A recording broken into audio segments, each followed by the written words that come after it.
radiouniversal.com.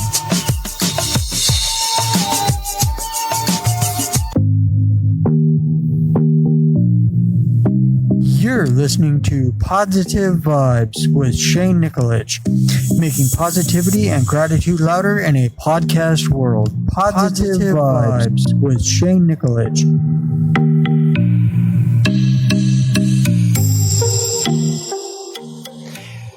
Good morning and welcome to this week's episode of Positive Vibes, making positivity and gratitude louder in a podcast world.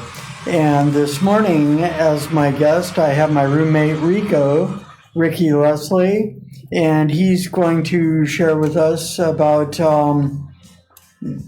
being an ex-gang member and, now being reformed from that. And yeah, just tell us all about that. So, I knew you were an ex-gang member. Before we started living together, got a room at your house. So what's the story there? Good morning, Shane. Good morning. Growing up in LA, South Central LA, and in the Harbor area, in Carson and Compton and Long Beach, and it was a difficult life. Eventually I didn't grow up with a silver spoon in my mouth, so if I did, I wouldn't be talking. It'd still be in my mouth. I have had some challenges growing up with a father that was really disciplined with us, and he was from military, and so it was more, yes, sir, yes, ma'am, thank you, sir, thank you, ma'am, because he was military. But at the same time, he was very strict, and so we got whoopings when we didn't do things right, or if we got in trouble in school, and we didn't get like whooping like one spank and that was it. No, he will whip the living daylights out of us, and it was horrible because it was times where he whipped me so bad because I was just hard headed that I would be bleeding from my legs and my back, and it'd be summertime, be hot, and I'm going to school with a sweater on and whatnot, and teachers are wondering why you take your sweater off, Ricardo. It's hot. No, it's okay. I'm cold, but I'm sure they knew that it was something more than that, but it never was addressed because, we was too scared to say anything about it, So, as we was growing up, he was real disciplined. At that age, I was still probably about, I think, 12 and 13 where he was in our life. And then my mom got to a point where the beatings got too bad where she just got tired of it. So one time it was a beating one too many where my mom said, we're packing up, we're leaving. We're going to run away from this. And we did. We packed up our stuff, all our whatever clothes we can get, whatever belongings we can get. And my mom packed us up in the Chevelle and we left. And it was like freedom. We was happy. And then we stayed somewhere in Inglewood. A friend of hers let us stay there. And then one day we was going to go to the store and we pull out of the garage. And then here he is standing in the middle of the road, my stepdad, yelling at my mom, "Woman, you need to stop that car. Pull over." And my mom, she didn't speak very good English, and so she said, "You better move, because you know what? I'm going to hit you with the car, and you're going to get far away." And then we're like, get it, mom. But it was still scary for my mom, but it was scary for us too. But at the same time, we were young kids. We didn't know no better. We was ruining it all. "Mom, run him over. And she did. She told him, "You better move, because you know what? I pushed the pedal and I kicked the gas and it's going to hit you." And then she hit him and he rolled off the car and flew over, and we looked through the back window and he's on the ground getting up, dusting himself off. "Woman, you better stop." And she did it because that's a mother's love. She loved her kids, and she was protecting us in every which way possible. And so she did that out of love. As I look at it now, as being a grown man now, I look back and say, Mom was a diehard for her kids, but she did that, and she did it because it's love. So after that was said and done, we moved away. And I know. I've met your mom, and she does seem like that type, definitely. Yeah, you met her. You see how tall she is, right? Yeah. She's 5 foot even. Yeah, just a little shorter than my mom, but yeah. Yeah. And, they say, the little short little Mexican ladies, that you don't mess with them because they got a punching power that will get you. Yeah, exactly. And so, but, and then we moved. And about I think it was like 2 years after we moved. And this was like, I think about 78, 77. And we moved. And then about 6 months later, my mom gets a phone call from a family friend and say, hey, you guys got to come back to the house because your husband passed away. And so my mom was like, what? Yeah, you guys got to take over the house because it's in your name as well. So, okay, we went back to the house and it was freedom. We didn't mean it in no bad way. Like, oh yeah, dad is dead. Oh yeah. But we was like, dad is gone. Good. We're free. We're not going to get beat up no more. We're not going to get whippings no more. Yeah. And we got a big house now. And so we went back home and we lived in this big house in Carson, California. And for us, we had the biggest house on the block. And everybody knew our family because we was a big family too. And so we would throw house parties every weekend. Mom, we're going to throw a house party, Mom. Okay, I'll stay upstairs. You guys make sure you clean the house up and no problem. I don't want no problems.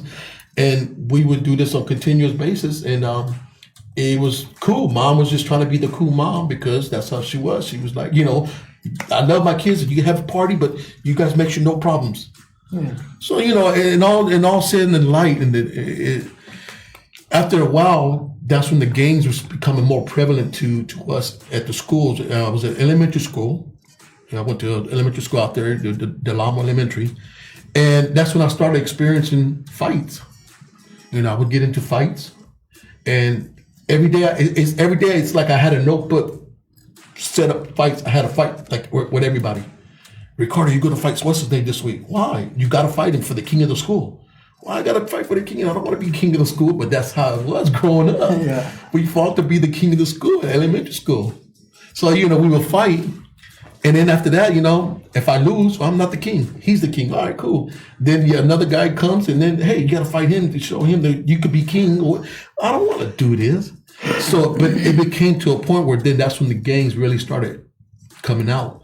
There was a Mexican gang, La Loma, that lived in the neighborhood. There was VCR, Barrio Carceneros. There was Longos from Long Beach. Then there was Bloods. My neighborhood I grew up was Bloods. And so I grew up around all these older guys that were Blood gang members. And growing up around that, they wanted me to be a part of the Blood gangs and all that, but I really wasn't trying to do all that. So I was just kind of stay away from it. But I had family members that were involved in it. They were gang members, so they would always come over to the house and, and they would always say, hey, what's up, little Blood? You're going to be from the hood. No, I'm not going to be from the hood. No, I'm just going to go to school. So, Carson was really getting bad with Blood gang members. And then they had Crip members that were not too far away from us in another neighborhood called Delamo. And they had a 190 East Coast Crips.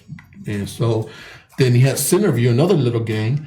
And then once you get past Delamo, you get to Compton. And then once you get to Compton was more, you can leave one corner to another corner. And it was just a Blood gang here, Crip gang over here, right across the street, cross over again, Mexican gang there, Blood gang there. So it was just everywhere. Everywhere you went, you were surrounded by gangs and stuff.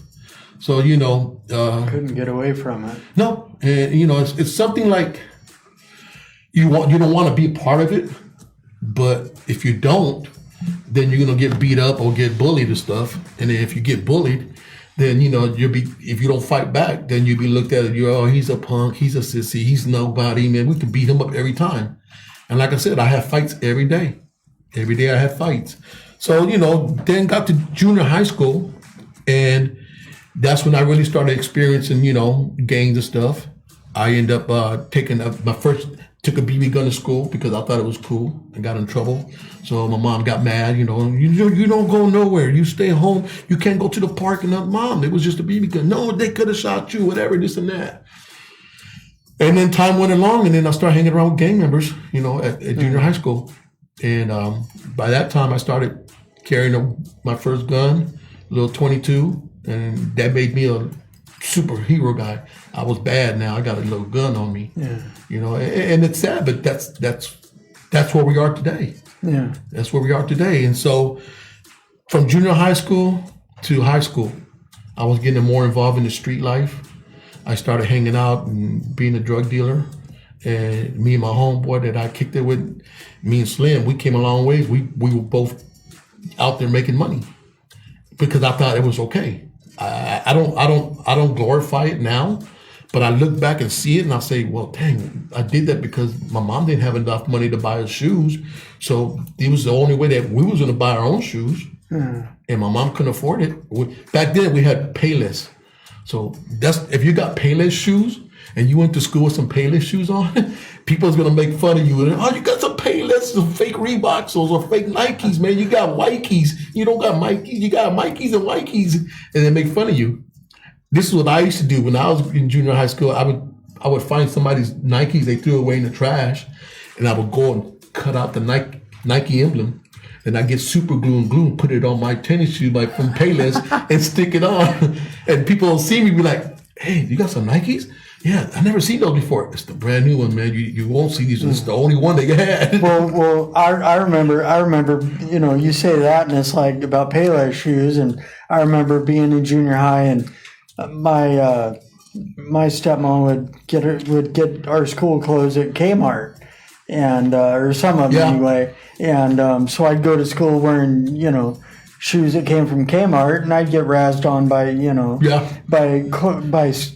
kids in my school, and they'd be giving me a bad time because I'm wearing, you know, shoes that weren't Nike and all this, you know, like they have. And it's like, you know how that feels. It feels bad. I don't care. They're good shoes. You know, I run around the track just the same, you know, or at least walk around the track. Hey, that's how I felt too, man. I used to get picked on and stuff. So like I said, you know, from junior high school, started hustling and then got to high school. And I did good in high school. It starts out from 10th grade to 11th, 12th grade. 10th grade, I did okay. 11th grade, that's when I started getting in trouble. I would fight with the security guards at the high school, get chased by the security guard from another high school. I'd go over there, go fight with somebody else. And then by that time, I'm running the streets. And my senior year, I end up just giving up. I didn't have a father figure in our life. So my mom, you know, had boyfriends, whatever, but they were okay, but nobody that we liked. So we didn't have that direction from a male figure other than my mom. She was both mom and dad, and she was tough, but we still did what we did. And then she'll whip us maybe once or twice and then tell us we can't do nothing.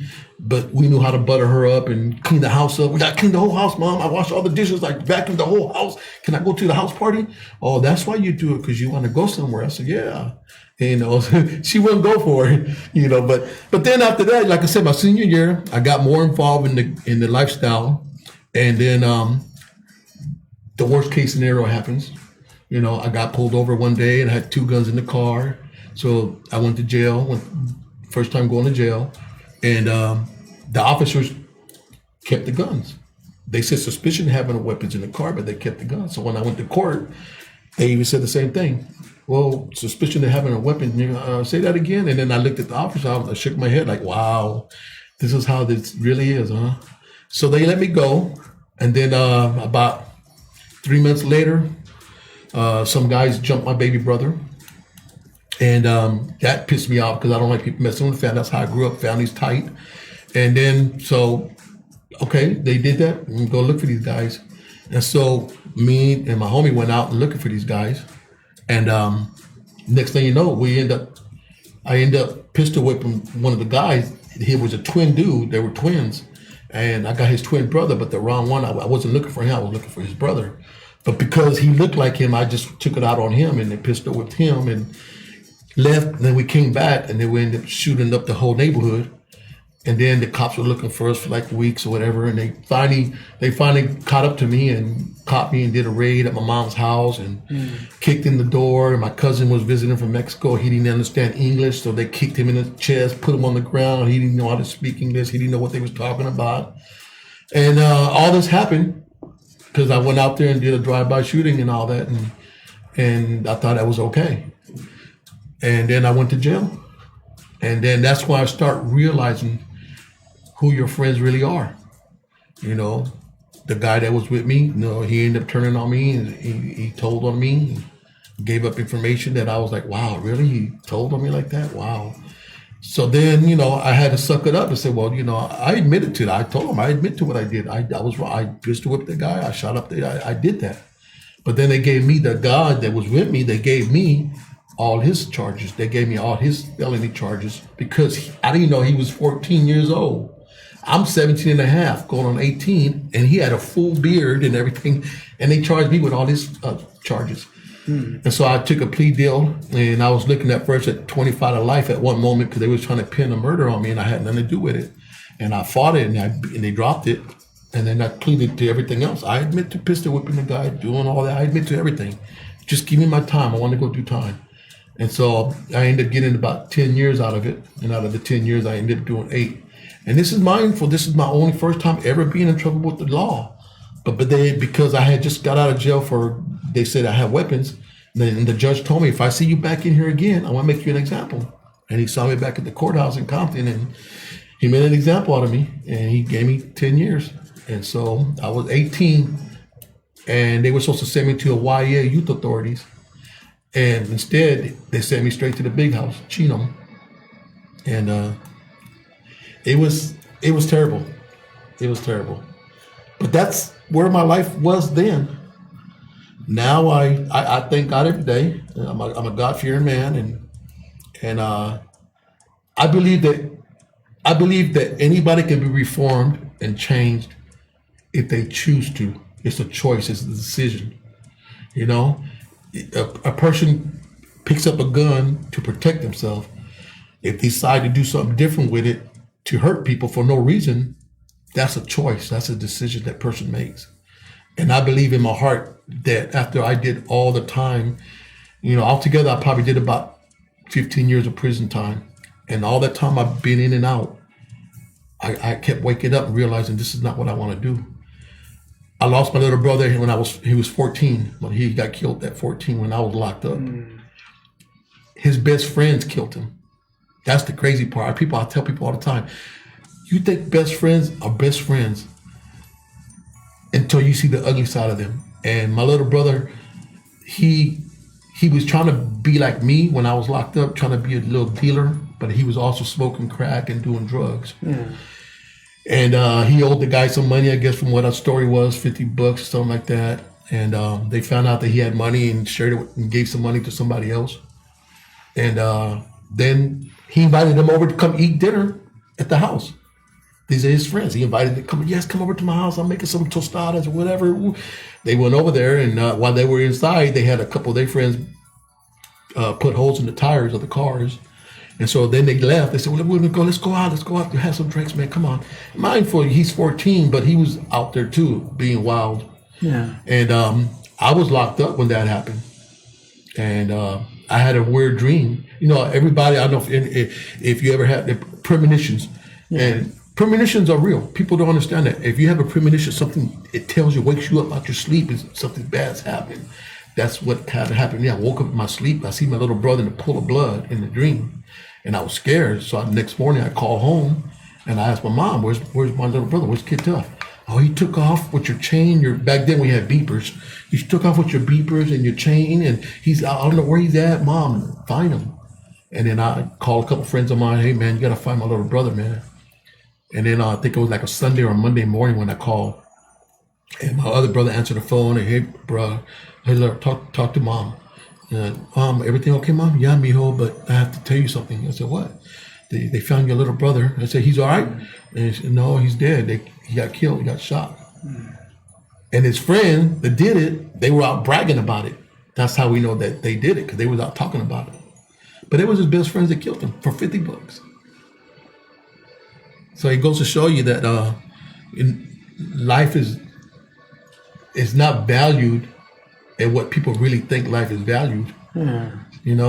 Some people take life for granted. They don't understand it.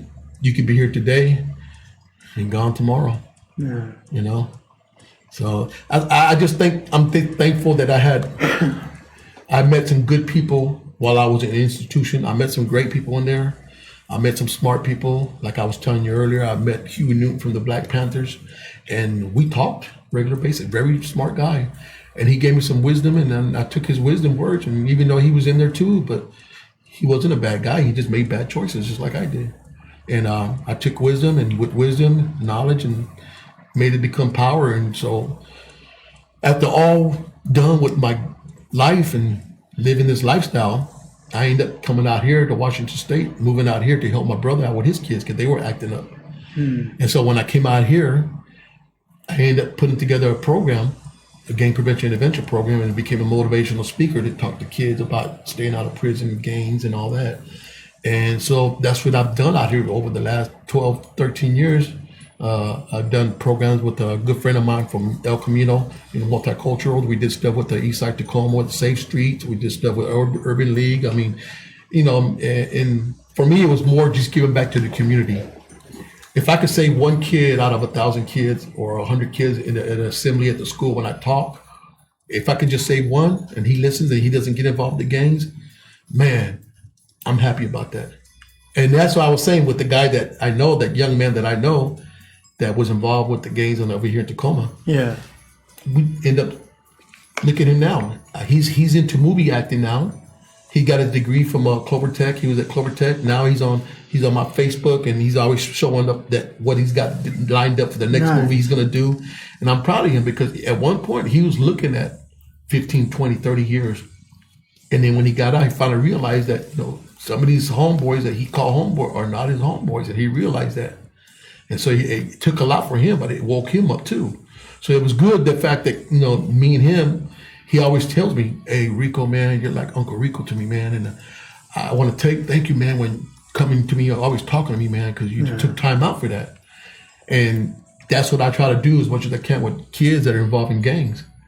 If I had that when I was growing up, an adult figure that came to me and talked to me and tell me, don't do this, don't do that, I probably wouldn't have went the road I went, but I didn't have that. But I don't take everything I went through. I'm not mad about what I went through, because without the experience, I couldn't go out here and talk to some of these young men and tell them and share with them and tell them, I've been there already, man. You don't want to go there. I got one of my young men just got out doing about 16 years. He just got out about 5 months ago. While he was in there, he lost his wife. His wife got shot on the east side, got killed on the east side over here in Tacoma. Jeez. Some guys rolled up on her and fired up in her van and ended up shooting her and her brother. Her brother barely got shot twice, and she got shot 3 times and died. And I felt bad about it. And so he felt also bad, but because he was involved with that gang stuff, it trickles. It's a trickling effect. So, you win some and you lose some. But the main objective about trying to go out here and save a soul or save a kid, a young man, is that you're not going to win all the battles, but you'll win one, and that one might be the one that's stronger than all the other fights. Yeah. So that's how I became, a better person now since I've been out here in Tacoma, Washington. I've done a lot of engagements out here, and I've talked to a lot of the kids, and a lot of the kids know me. I see them now. They're grown. I see some at the stores. Hey, Rico, what's up, man? This is so. What's up, man? Look at you all big. Yeah, I got a family now. I work. I want to thank you, man, because, you came to my school and talked to me about staying out of gangs, man. I said, no, the only thing I could do is I planted a seed. I said, everything else was up to you. And apparently you did good for yourself because you listened. So, that makes me feel good. Yeah. You get that good feeling when you see something that you did. Yeah. Well, yeah, it's like I was, it's like, like I've shared before, when I go on my social media and share, that about my run every day, but I just share about my activities, what I do and everything, and the fact that I'm out there in the MS community and the, brain injury community and just the world community out there on the social media. It's like, I share this stuff that I do, and a few people, that have multiple sclerosis or have had brain injuries and been in comas, and some people that nothing has happened to, but people comment or send me a message saying, thank you very much for sharing, about what you do and that you run all the time and all this, or that, that you're in recovery, clean and sober so many years. And it's like, they say, thank you for sharing that because it's inspired me to, do the same or, at least become active. Exactly. Reach toward that. And it's like, you know, okay, maybe, you know, I have thousands of followers or whatever, and a few people say these things, and it's like, okay, a few out of thousands may not seem like many, but that few out of thousands, look at the change, the seeds. Right. All I'm doing is planting seeds. Yeah. And, you know, if I get 5 trees that grow out of the 1,000 seeds that I plant, you know, that is worth it. That's inspiring. Because you know, and just like you're saying, it's like those 5 trees can become a forest. Yeah. You know, so, and like I was saying, showing you this morning, that little video that I shot yesterday at Barnes & Noble, which I'll be putting on my social media here soon. But I shot this little tiny 30-second video clip at Barnes & Noble in Federal Way yesterday. Right. Which sort of bad news, that's, you know, sort of negative news that my book is still there. One book after a couple of years. No one's bought it yet. But, which if you want to buy it, is Live the Passionate Life and Quit Settling for Survival by Shane Nicolich. And it's in the personal growth section. But I shot this little video and showing the personal growth, the name of the section, and then I panned down and I showed that David Goggins' book is over here. And then I panned down a little more, Chicken Soup for the Soul books. And then I panned down and showed my book is in the same section as their books. And, you know, I mean, it hasn't sold yet, or maybe it did and they got one more copy in. But, you know, just the fact that, you know, I have a book, I wrote a book, published it, and it's in the same section as these other guys, you know, these other people. Oh, and my book is actually 2 books away from The Power of Positive Thinking by Norman Vincent Peale. I mean, you know, that's just like, That's wow. awesome. That's good. Yeah. I planted my seed and it's sitting there in the forest with these other big trees. And that's what it's all about, man. It's all about. And, you know, I commend you, man, because, you know, some people give up when they're in those situations with MS. And when I have my oldest son, he had MS, and he didn't find it out till he was playing football in college. And then he got hurt, and then he realized that he couldn't play no more. Oh, man. And so now he does positive impact, just like you're doing out in Minnesota, St. Paul, Minnesota. He's got a program that he does with the youth out there as well. And, right on. Yeah, so he does. I think it's what is it called? Something battle something out there. But he his uncle used to be a big time football player out here for Washington Huskies back in the day. Oh, right on. You know, so he's doing positive impact, which makes me proud of him, because, you know, that's my son and he's following footsteps where I've been, but in a different way, you know, to show that, you know, he's giving back to the community, to the kids that are having these problems and MS and how it affects them. So he shares his life with them. So for you to come out of a coma and all those many nights there in the bed and then you miraculously just wake up, nobody thought that you would make it. The doctors didn't even think that, right? They told you that. Yeah. So it's a miracle. You are a living testament miracle about life. You know, and like I said, death doesn't choose and pick people. Death comes for you no matter who you are or what you are. It doesn't matter.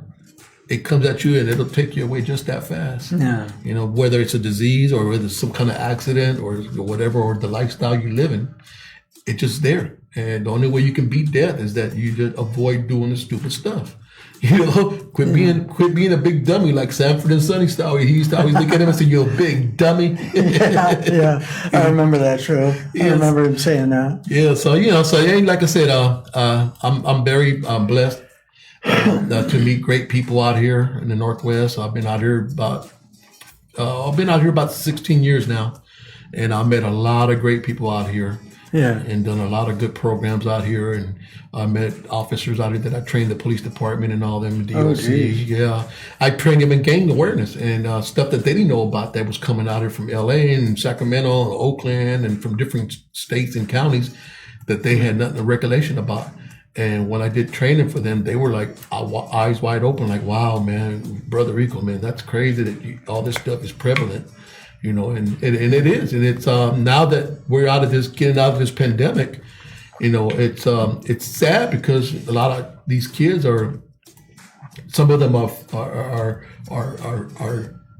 want attention now, but some of them are doing it the wrong way. We've been having all these shootings in the last couple months. Yeah. And then one kid, she shot you saw this morning on the news, that girl that shot the girl. Sixth grade. Yeah, sixth grade. So it goes to show you that it's an epidemic of morals and lifestyles at home. It starts at home. If there's no family component, if there's no family love, or there's no relationship at home with their mom and dad or brothers, sisters, if they have any, guess what?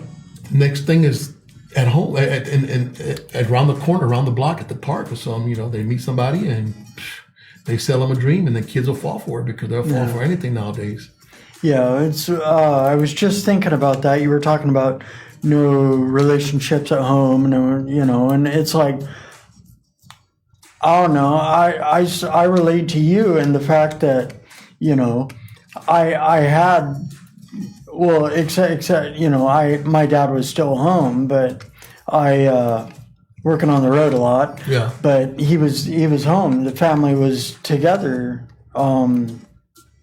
Yeah, but it's like, I had the family at home, but I was still, it's like, okay, this is cool, but maybe not, because, I can go out here, right, and I can smoke cigarettes, I can do drugs, I can drink, I can run away from home, and for some unknown reason, for some reason, whatever, that was cool, and that's what I wanted to do. I remember right up the hill here, up on Hilltop, well, just up a few blocks on St. Helens, where my grandpa used to live, my poppy. My grandpa was Puerto Rican. Yeah, Poppy. He lived at, I don't know, in the 700 block, I think it was, of St. Helens. Oh, wow. I think I know the exact address, but anyway, and my mom and I just walked past there a little while back when we were on one of our long walks, and anyway, I went there. I figured, okay, I can go see Poppy, and say hi. Right. Maybe he'll let me stay there, hopefully. Well, anyway, I got there too late at night, and so I just hunkered. It was cold. I forget whether it was raining or not. I don't think so, but I hunkered in the corner up against the door and just cold.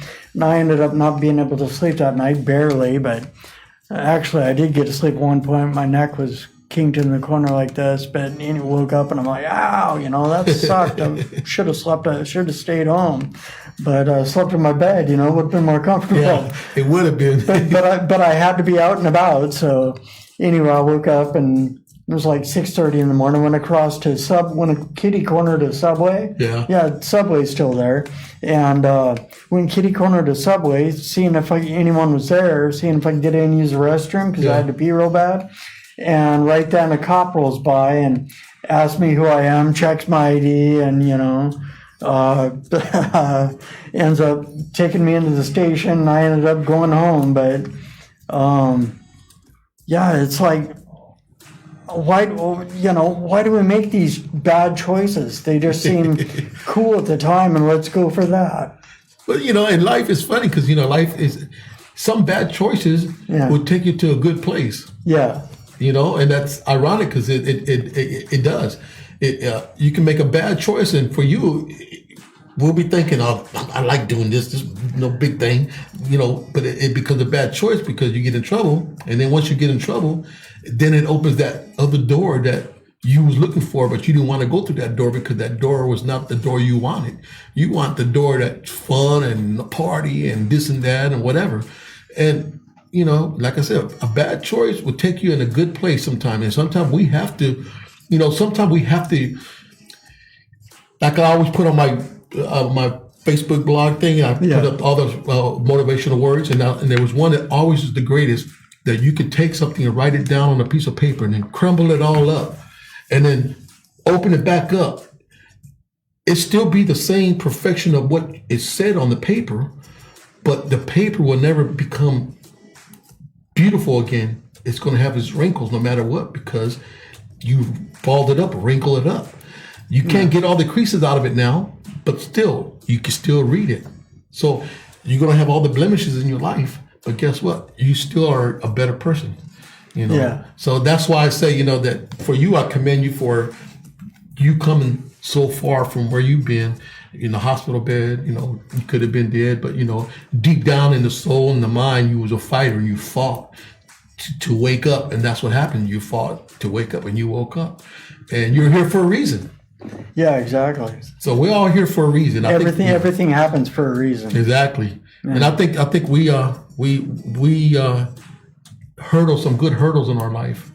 You had a higher hurdle than mine, and you jumped that one, and you might have tippy did and hit it, but you got over it.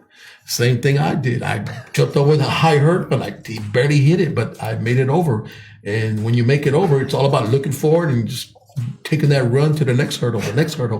Actually, with my clumsiness and klutziness because of my brain injury, and now the multiple sclerosis and tripping and falling so much, that when I jumped over that hurdle, that I clipped the top and brought it down with me. Brought it down with you.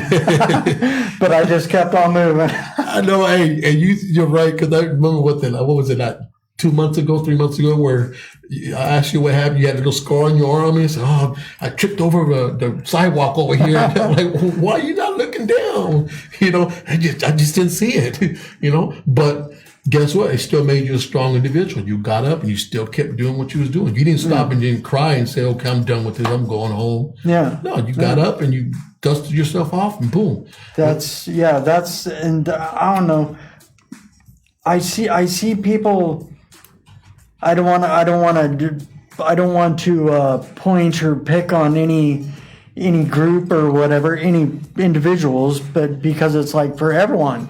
But I see it a lot. People that may have been in your shoes with gang related problems, or just got into a bad crowd, whichever crowd, and got in trouble or whatever, maybe got into drugs and, fell down, and for whatever reason they fall down. Right. And they stay there. And it's like, that's all I'm trying to do is, just keep moving forward and show people that, hey, look, you don't have to stay down. Get up, keep moving forward. And a great testimony is your life. You're a walking testimonial. Yeah. Everybody has a testimonial about their life, no matter where you live in or what you're doing. We all have a good testimony about our lives. Just got to exercise it to share it. Yeah. Well, it's like you and your story.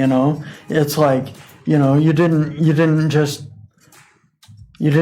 go to prison and be like, oh well, I got in trouble, did bad things, and now I'm in prison. That means I'm a bad person. So this is my life, Right. And then you get out and just keep doing the same stuff. It's like, you learned from your mistakes. Yeah. And that's, it's funny because, when there was a time when I was in there and out of all people, guess who I see in there? Billy Preston. Billy Preston was considered one of the Beatles. He played the keyboard. He sings that one song, "Got Me Going Around in Circles." And I hear him singing it in my yard. I hear his voice, and I'm thinking to myself, who is this guy? I know that voice. And then when I go by him, I walk, and I tell my buddy, who is that? And he said, that's Billy Preston. He played with the Beatles. He sings the song, "Got Me Going Around in Circles." I said, get out of here. So I go over there, and I meet him, and Billy Preston, what are you doing in here, man? Why? He was in there for insurance fraud, and he was on drugs, doing crack. So even the people you wouldn't even fathom to be in places like that, I was like, why are you in here, dude? You don't belong in here. So you look at all that, and I think about that, and I think, wow, man, this is just crazy. You meet the craziest people in a place like this, but people you wouldn't even think about it, why are you here? And so, like I said, I met great people in there. Even though when you in prison, you meet some interesting people, and then at the same time, you make that a learning experience, and that's what I've done. I made that learning experience.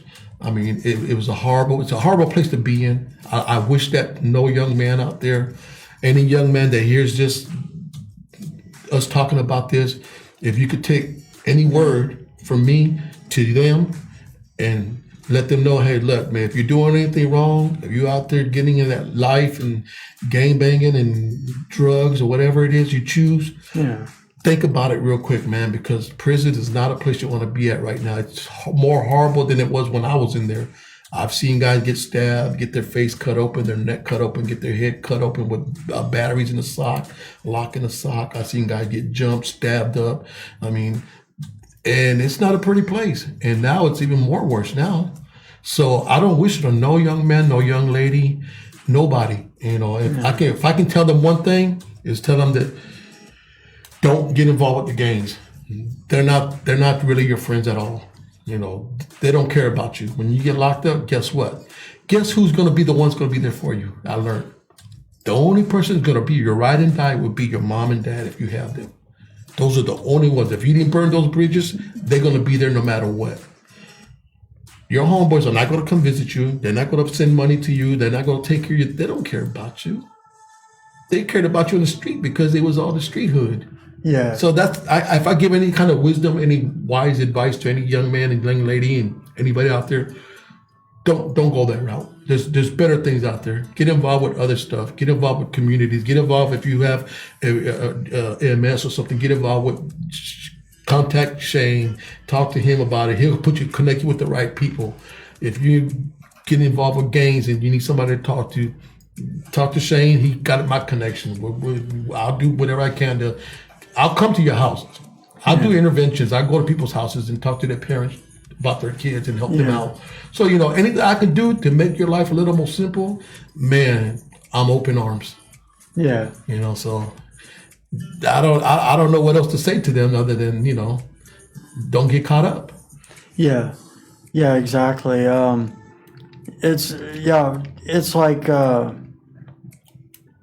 I noticed when I got, you know, since I've been clean and sober, it's like, of course, I don't make an effort since I got clean and sober. I haven't made an effort to, hang out with or whatever, communicate with, you know, those people that I drank and did drugs with. But on the flip side of that, they haven't tried to contact me either. You know, it's like, or, you know, it's like when you're hanging out with, you know, certain people, you know, your homeboys or whatever, right, doing the same things, you know, doing whatever you're doing out there with your homeboys, drinking, drugging, or robbing, or shooting stuff up. It's like, so long as you're working for the common cause, they're your homies. Yeah.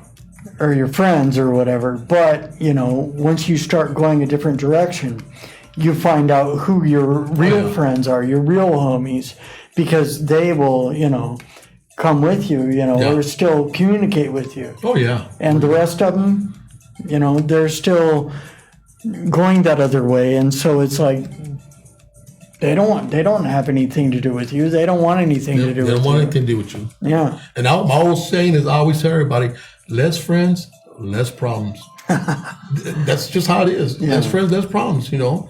My circle is very small, and I keep it that way for a reason, you know, because I don't need the problems. But, you know, I'm always open, you know, if somebody would address something to my attention about something, if I can help, I help, you know, and it's just, you know, you have to use common sense in life, especially in that life that we're living now. You have to use common sense. You have to be common sensible individual. You got to think things through before you get involved in it. If it's not right and you don't think it's going to bring any righteousness out of it, then it ain't right. Don't do it. You know, I mean, the duck's a white duck, but if they keep telling you it's yellow, something's wrong with them, because you see a white duck, they're telling you a yellow duck. No, it's not a yellow duck, dude. So that is a white duck. So I'm sticking with that white duck. Yeah. You know, so you got to be, you know, just got to be real with yourself, you know, and people got to be real with life, you know. Yeah. Life. I met a lady at one of my deliveries. I deliver at night times, and one of my 7-Elevens over here in Puyallup. I met the lady that works there, and she's a really nice lady. Just the other night, the guy that works there told me she died. I met her last week, talking with her. Oh yeah, I'm working double hours. I'm tired and to go home. And then I see him the other night. Hey, what's the other lady? She's not working no more? No, she passed away. She died. And that's his roommate. It was his roommate. He said, it was my roommate, and we had got into an argument last week, and I just got mad at her. I just wish you just died. And he felt bad about it. He was talking to me about it, and he teared up like, man, I said that, man. I didn't mean it. And she died. And I was like, you know what? I always tell people, taste your words before you spit them out. Taste them, because you don't want to say one thing and then you regret it. Because words hurt. Yeah. And sometimes you can't fix it. You can say I'm sorry and everything's gonna be okay, but the damage is done. Don't know how deep the damage is, but it's done.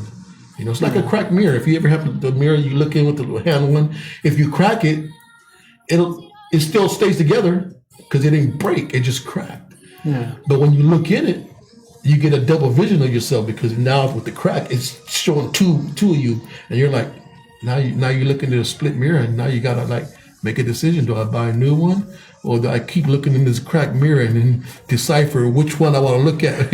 This one over here or this one? Yeah. So, and life is like that. You have to treat life, with humbleness. Yeah, definitely. Well, what you were just saying about, taste your words before you spit them out. That brings to mind, prime example that I'm recalling was when my ex-wife, now ex-wife, and I were there at the house in Bonnie Lake and splitting up all our stuff, moving it out. Right. There was one point where I don't know, I was sort of against it. I wanted, I was like sort of agitated or frustrated that the whole thing was going down like that. And I'm like, I got angry at one point and said something. I forget the exact words, but I know it was, I shouldn't have said it. But anyway, then a couple minutes later, maybe a minute later, maybe a few seconds later, I started getting angry again. I felt it coming up, and I'm like, I started to say something, and I'm like, no. Yeah. You know what? And this is what I said. I'm like, no, wait, never mind. I wish you joy. And I left it at that, and I walked off. And that was that. And that was a good feeling, huh? You felt good about it, because if you would have said what you were going to say, it wasn't a hurt. It was a double-edged sword. It would have hurt both of you guys. Yeah, it would have hurt her, and it would have hurt me, because I'd been like, man, why did I say that? And then I'd regretted it. Yeah, and we do that all the time. We'll sit there and, when you used to drink a lot and get all sick, and then I'm never drinking again. Oh, my goodness. And then all of a sudden you wake up, and then I'm feeling better today. Okay. And you go right back and do the same thing again. Yeah. And, the reprobate mind will do that to you over and over if you allow it to, unless you take charge and say, you know what, I'm not going to put myself in that situation. Yeah. And that's exactly like you did. You took charge of that moment. You was going to say something very ugly and mean. And then when you thought about it, you said, no, because it'll hurt her, but it'll hurt me twice because I said it. Yeah. And it's like, instead of throwing that sword or throwing that knife at her, that my anger, I, just transmuted it right then and there. And I'm like, what can I do instead? I can just wish her joy. And so I did. I'm like, I wish you joy. Yeah. In whatever you do. And walked off. And it's like, and she probably remembers that. She probably remembers that every day. She hears that what you said. She hears your voice, and she hears that, I wish you joy. Yeah. She hears it every day. And guess what? In her mind, she's thinking, you know what? That was a kind thing that he said. That was nice. You know, he could have said otherwise. He could have said something ugly. And, but you can't.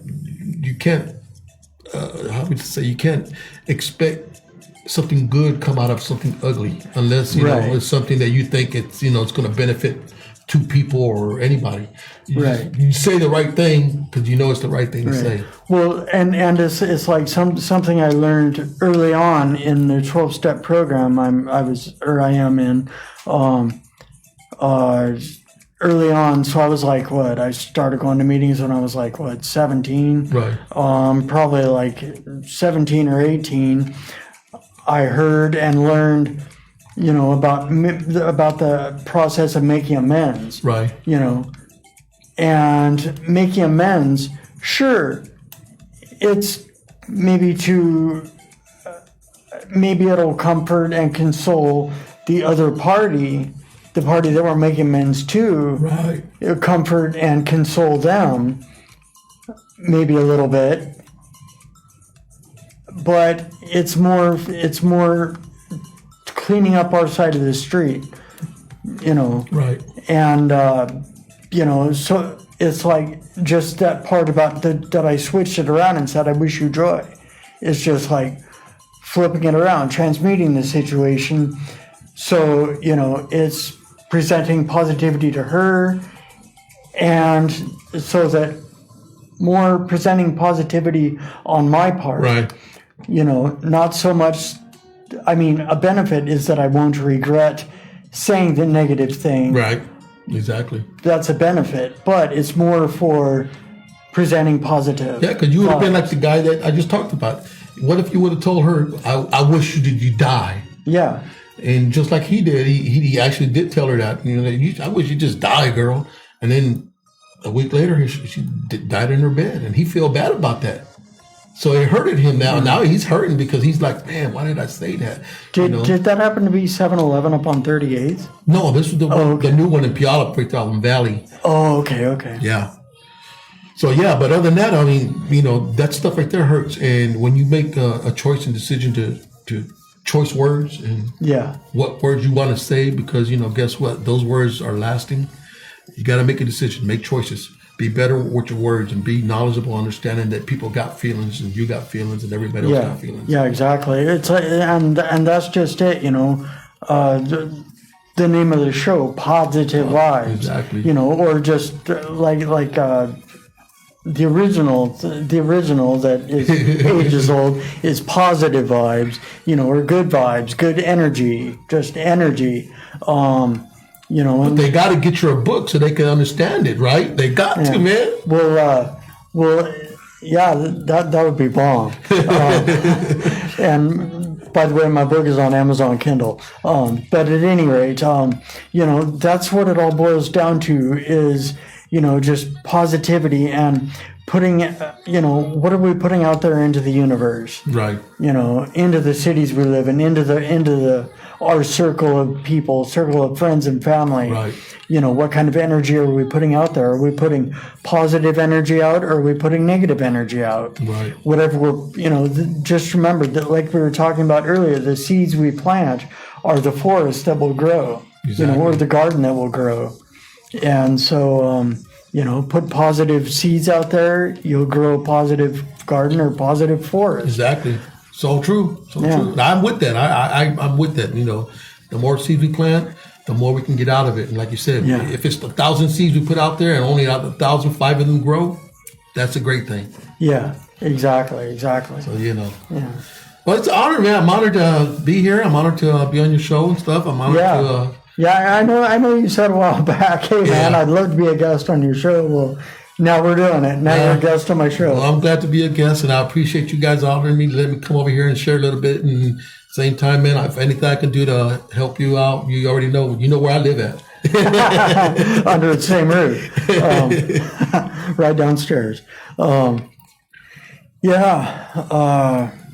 right. Well, thank you very, very much for coming on and sharing your story and, how you switched things around, transmuted that the negative energy you were putting out, in the gangs and everything, doing all that stuff, and now helping to prevent others from going that route. And well, thank you much for inviting me. I hope that I hope somebody out there got the message and then turned their life around. Hopefully. That's the seed we're trying to plant anyway. And at that, I guess I'll just wrap it up. It's about that time. So thank you very much for tuning in to Positive Vibes this week. And I just want to thank you very much and remind you just to stay kind, optimistic, and grateful, and have a phenomenal day and phenomenal week. And we'll all be back next week, same time, same place. So see you then. Ciao.